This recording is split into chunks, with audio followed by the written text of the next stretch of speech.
If you've ever used a program like MapQuest, the first question isn't where you're going. It's where you're starting from. After all, when you're trying to get someplace, there's a presumption that you know where you're starting from. Well, what are the chances of clearly expressing what you do, what you want to do with your career, if you haven't clearly defined the place from which you'll be coming from in doing those things? And having the right words to describe the person behind those actions.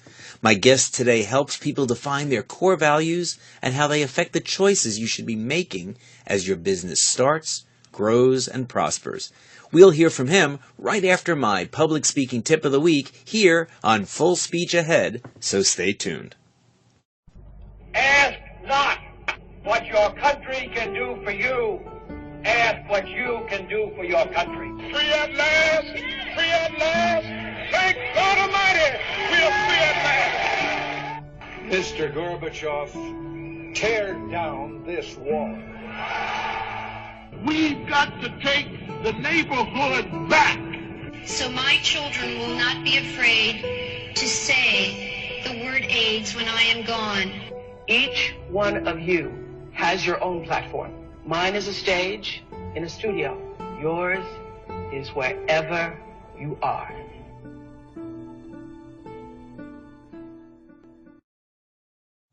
Welcome to Full Speech Ahead, the program where we look at communication in all its many facets with an emphasis on the spoken word. I'm your host, public speaking coach Milo Shapiro from publicdynamics.com. Before we get to my guest today on communicating your business from a place of authenticity, here's my public speaking tip of the week. A couple of weeks ago, I was hired to give my motivational speech called We Gotta Fail to Succeed to an organization that was meeting up in Reno, Nevada. My time slot was 4 p.m. During lunch, one of the planners came up to me and said, "Our after-lunch speaker is still stuck in the airport. Is there any chance you could move your program up to 20 minutes from now?" I was underdressed, didn't have my notes, didn't have my books and other materials ready to sell. But of course I said yes to help them. I dashed to my room, which was up 20 floors in the elevator, changed clothes, grabbed everything I needed, and ran down to get on the platform. And it went fine. What made this possible? The fact that I'd sent them my PowerPoint program in advance. Had I also needed to hook up my laptop, boot it up, find the right files, get the remote working, precious minutes would have been lost while 375 people were sitting waiting. And that's if everything worked on the first try. If not, then we were going to take even longer. Even when there isn't a rush, it's such a good feeling for me to walk in and see my first slide on the screen because, that means someone else on their staff has already dealt with the AV issues, and I can relax knowing my materials are ready. And then I feel present to talk to people and get to know the conference instead of playing amateur AV guy, which I'm not so good at. So whenever possible, send your slides to the meeting planner in advance and have them worry about getting it all working before you ever arrive. Okay, on to this week's interview.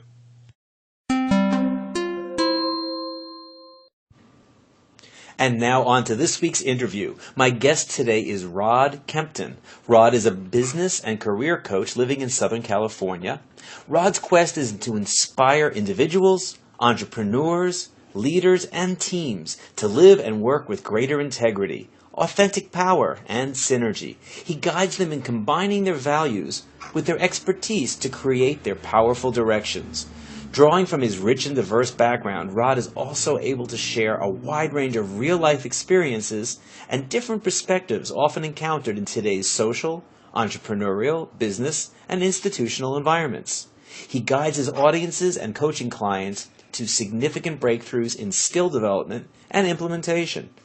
Much of how he does this is in helping redefine the way they use their language to express their abilities, desires, and expectations. Rod holds a Master's of Science from the University of Utah and is a member of many organizations in the professional development area. He has 25 years of professional and management experience. And among my colleagues, he's one of the few that I can say has 17 grandchildren. Is that what the count is now? And number 18 and 19 I just found out about yesterday. Wow, which makes you sound really old, but it really just means you had a lot of kids to start. That's right. Only 8. Well, welcome to Full Speech Ahead. Thank you. So I've spent a lot of time on your website, but I want to hear in your own words. How do you describe what it is you do? At Powerful Directions, we help the clients name and define their core values. And that becomes the personal driver and foundation for everything they do. We then combine that with their expertise, the technical skills, their inherent abilities to be able to do things. And when we combine those things, that's the best building blocks for their direction, be it career or work. So how would you describe someone who would benefit from working with you? Usually it's somebody in transition. They're changing jobs or want to, or they're thinking about opening a business. They know they have a passion about something and they have some knowledge about something, but they don't know where to start. And so I work with people who are going to be business owners. Sometimes I'm working with business people who are also wanting to add another element to their business. And they need to be able to make sure that it falls within the same core focus, or find a way to introduce it so that it makes sense in terms of the addition to their business. So one way or another, they're in change. And that last part is interesting to me, that it's not necessarily someone who's going to make a complete change of life. It's someone who wants to enhance what they're doing, but keep it in line with what they were doing before. Yes, most definitely. Many times we're changing only because something doesn't quite fit anymore. And when we look at the what doesn't quite fit, there's a whole lot that does. So really, we just need to refocus how we can modify that and make the whole package then fit again, and we can move forward with power. The thing that's changing might be because they're wanting to do something new, they're drawn a new direction, or it might just because the world has changed and they have to adapt to it. Does that change how you would approach, how they would approach it? Not really, because we always start with them. Everything I do is really to help the person clarify where they are. And we start with naming and clarifying their core values. And I mentioned that a while ago. I was just about to ask that, so this is a good transition into what you do when you start with someone. Yes. So when we start, we really focus on them. And as I tell clients, we're going to spend some time now doing some exercises and some inventory to just pull your puzzle pieces out and put them on the table. So we really start creating language that is theirs, describing them, why they make the decisions that they do, and how they do things best. I don't focus on mistakes or errors or problems in the past, because that really isn't going to be anywhere near as powerful as remembering what they do well and how they do it and why it's important to them. Is it hard to get people out of the mindset of focusing on what went wrong in the past? I ask them to tell me stories of success. Oh, okay. So stories always give us a lot of information, and when they are telling me a story, and I said, tell me a little bit more about what you did then, or tell me a little bit more about that. What was going on that made that happen? So it really gives them a chance to tell their story, and when we look back at our past successes, we can remember those stories quite well. And that gives us then the important elements to be able to put, as I said, those puzzle pieces on the table. And then we have the skill sets that they have. We have the technical information that they know. We have the inherent elements that are their core values and strengths and attributes. And a strength and an attribute is something that we just bring to the table, not something that we've actually learned. I may be fairly capable of articulating a thought. That's an example of an attribute. If I know the technical information that I'm talking about, that's technical information, and that's a skill set. So there's a difference in those two things. And I help the people bring them together for either their career search, or if they're looking to start a business, if they're really passionate about, how would they then create the focus and the basic elements to craft and structure that business? Defining one's core values doesn't seem like a simple thing. I mean, it is, because the core thing, it's at our own simplicity of who we are. But with all the possible adjectives out there and descriptors, it seems like that would be kind of, honestly, a bit of a daunting task. How do you help someone figure out what their core values are? I've got some tools that really make it easy. And so I use those tools where people are going through a list of words. They find the ones that are most important to them, and then I ask them to define those in their own words. And I'll give you an example as to why definition is most important. One of my core values is integrity. And the way I define that is authenticity and consistency. In other words, I want to be able to show up as Rod Kempton all the time. And I want to be able to behave consistently so people know what to expect. One time I worked for an organization, and that organization had one of its core values as integrity. And they defined it as doing the right thing. But what really showed up in the way the business ran was doing what works today. So for me, that was an issue of integrity because I'm looking at consistency. So that's why the personal definition becomes so very, very important for the individual. It's their words, and then they can tell stories about how that shows up. Even doing the right thing, even as a long-term goal, that seems like there's so much more to integrity than that. I think they oversimplify it. Well, a little. and the right thing is subject to a lot of definition and questions. Yeah. So that's really why I invite people to craft the definition that works well for them. It's usually fairly long at first, and then after we start saying it and working with it, it becomes a small phrase like I was just sharing with mine. Mm-hmm. And that gets to be a quick check-in.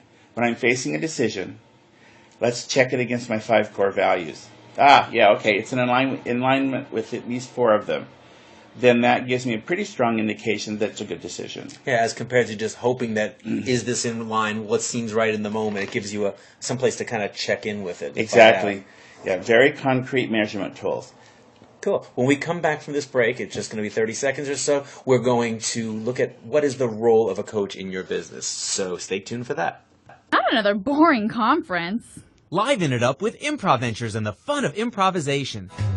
Check out motivational speeches and entertainment that get everyone learning through play and laughter. For smaller groups, Teamprovising is our teamwork and communication program with more feedback and fun. Plus public dynamics, keynotes, training, and coaching on public speaking skills. You can be more effective in front of groups. Learn more today.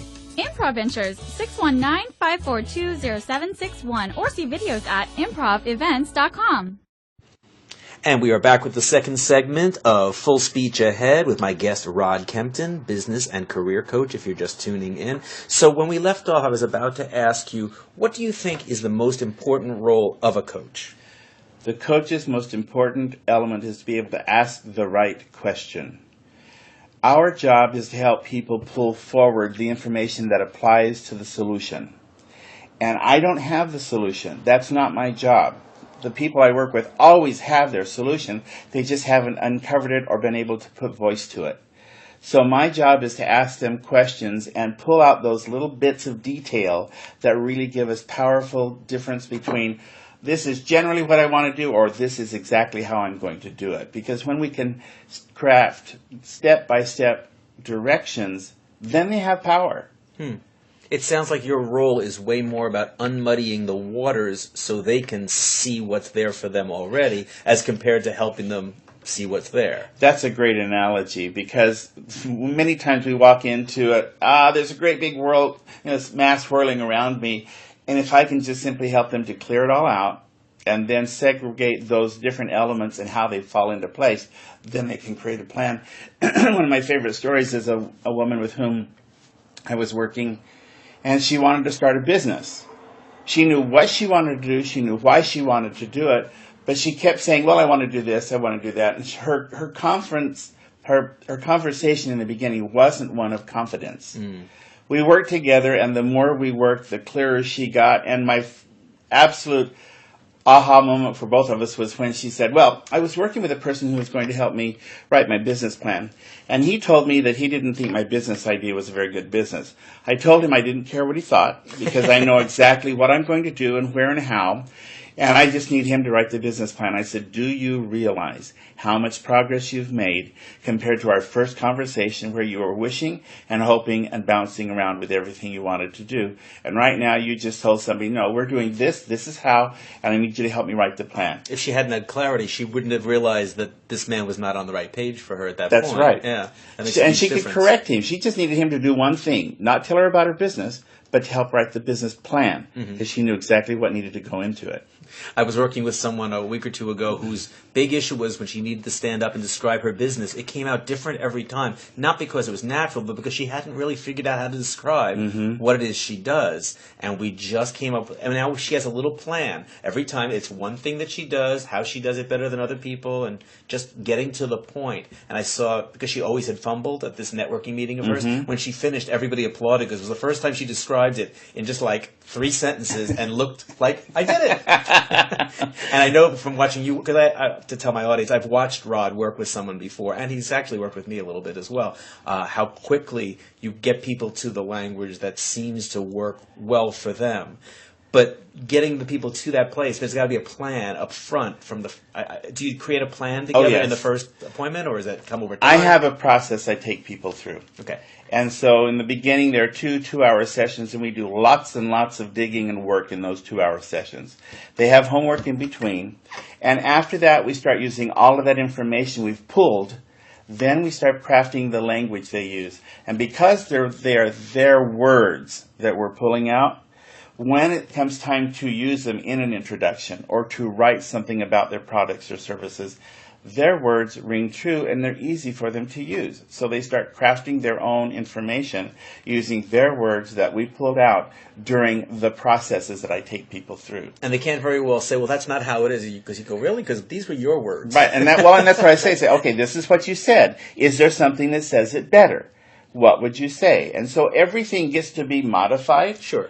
And that's great, but they're not my words. Because it may be by the 3rd visit they're going to language it, as I've heard you use that adjective, that Yes. verb. Yes, that verb. yeah. They're going to language it better than they did the first time. I realized maybe that wasn't the best choice then. And even at the core values exercise, when we finish that and at the end of that session, I say, okay, now you go back and read those core value statements. And if you want to rewrite the definition, do so. Because they have a chance then to let them settle in. And first blush is always important, but a little bit of refinement is always helpful. So the language, the messaging that we use when we introduce ourselves, talk about our products or our services, the why we do what we do, that's what gives people power when it's their own language. And it's what they want to do, and it's their passion. Yeah, that part about wanting to do is important. I did a program many years ago where I came up with this, not a mission statement, but it was kind of our self-empowering statement, and I realized later it was what I thought I was supposed to be, not where I was actually coming from. And when I reworked it to be about fun and creativity, and suddenly I was more inspired to do what I was doing anyway. I was just languaging it different, as you say. One of the fun things is when I get somebody who's trying to say things the way Mom told them to. And I'll say, so whose words are those? Yours or a parent's? And there's usually a chuckle and they go, yeah, okay, fine. So then we reword them. I caught myself in the middle of saying something one time and I stopped and said, I'm sorry, that was my father speaking. I need to stop for a moment and think of how I actually feel. That works. Yeah, because I learned a lot from Dad, but there's a time to turn him on. Sure. When we come back from the next break, I want to find out, because this sounds like such an intense process, and I actually don't know, even for as long as I've known you, how long you typically work with people and what led you to becoming a coach. So we're going to look at that when we get back right after this. Got photos that need improvement? Freshen your photo. Old family shots that have gotten damaged? Freshen your photo. Want someone or something removed from a picture? Freshen your photo. At freshenyourphoto.com, we turn the pictures you have into the pictures you want. Add muscle, lose weight, lighten face lines, whiten teeth, fix darker off-color shots. See before and afters from dozens of happy customers at freshenyourphoto.com. That's freshenyourphoto.com. And we are back with the final segment with my guest, Rod Kempton. If you're just tuning in, Rod is a business and career coach, talking with us about how he helps people see the kind of the forest for the trees, or as we were saying, how he unmuddies the water so they can see what they're really trying to accomplish. So how long does this process tend to take with people? You know, a lot of coaches want a 12-month commitment because they're really trying to shift a lot of things. I don't try to work with people that long or that deep. Now, we can if we want to, but basically someone can work with me for 2 to 3 months total, and they don't need me anymore. They really don't need me anymore. That's pretty quick, 2 to 3 months. It is.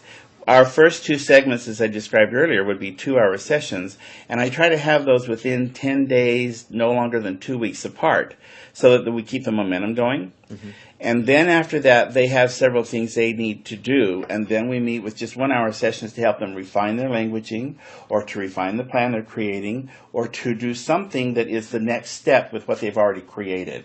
After 2, 3, 4 of those 1-hour sessions over a period of time, they're really running on their own. And that's my goal, is to have them be able to do this on their own without me. Well, why would they want to have a coach that doesn't teach them how to do it on their own? Yeah, then it becomes therapy at a That's certain right. point. It's very different.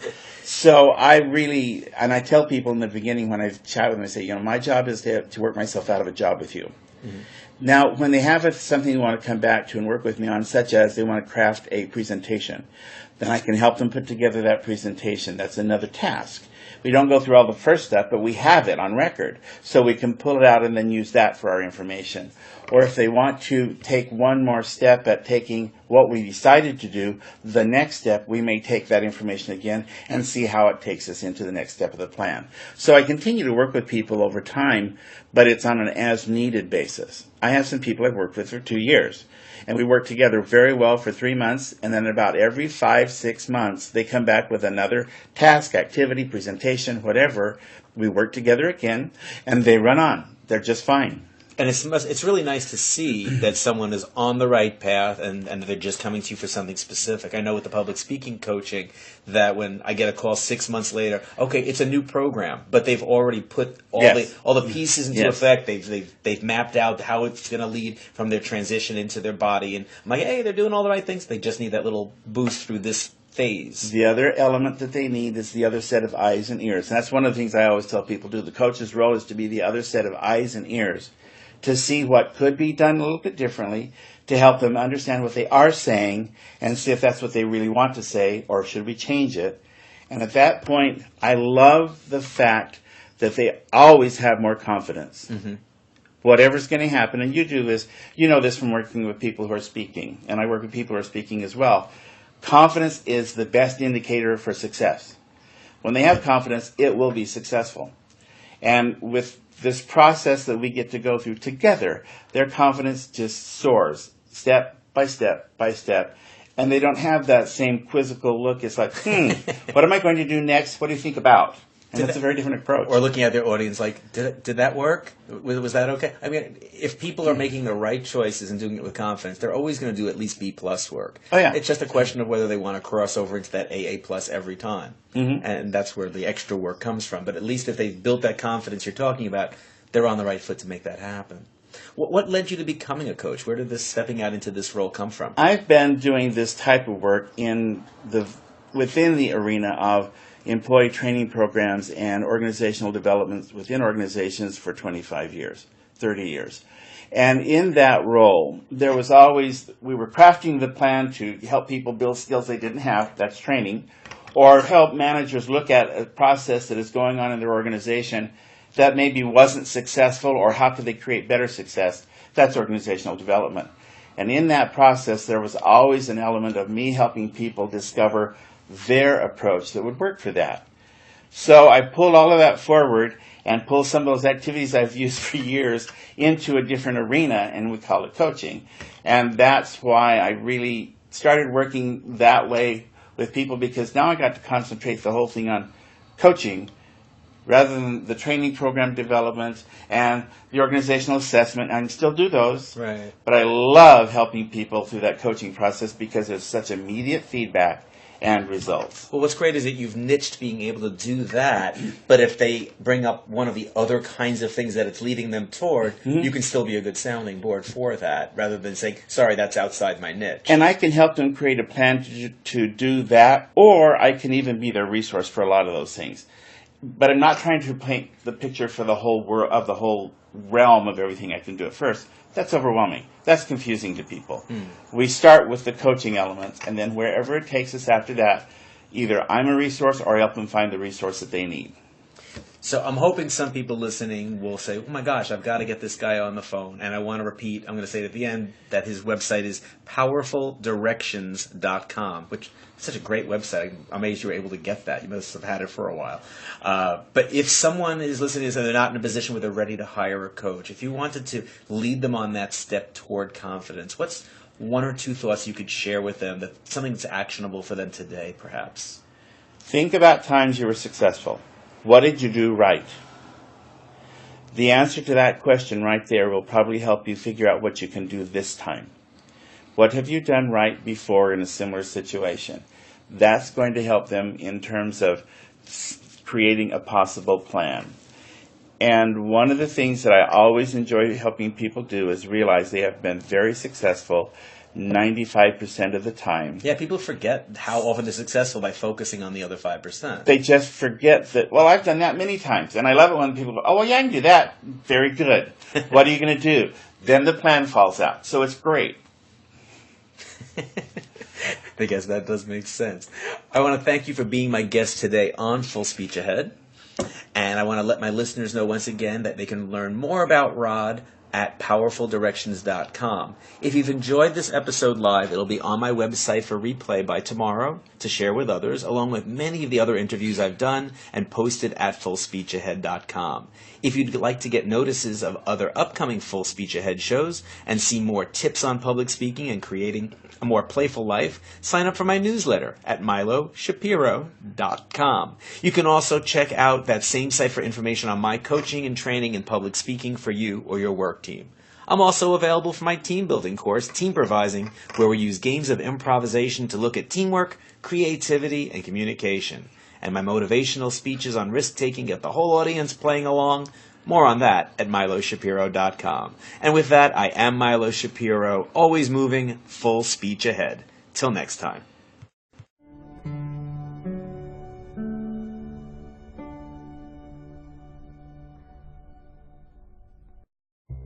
Full Speech Ahead is a production of Thrive Talk Radio, a collaboration of leaders broadcasting together as catalysts for change. We are committed to supporting your highest well-being through limitless possibility, vibrant health, conscious choices, and personal transformation. Our motto is Empowered Words, Empowered Lives. More on all of our varied programs at thrivetalkradio.com.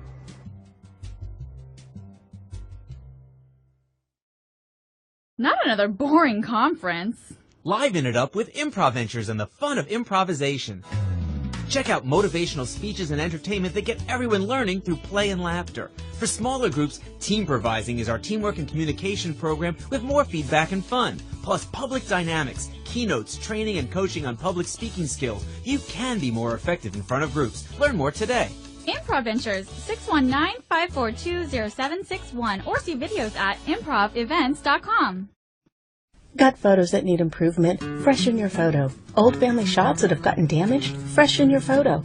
Want someone or something removed from a picture? Freshen your photo. At freshenyourphoto.com, we turn the pictures you have into the pictures you want. Add muscle, lose weight, lighten face lines, whiten teeth, fix darker off-color shots. See before and afters from dozens of happy customers at freshenyourphoto.com. That's freshenyourphoto.com.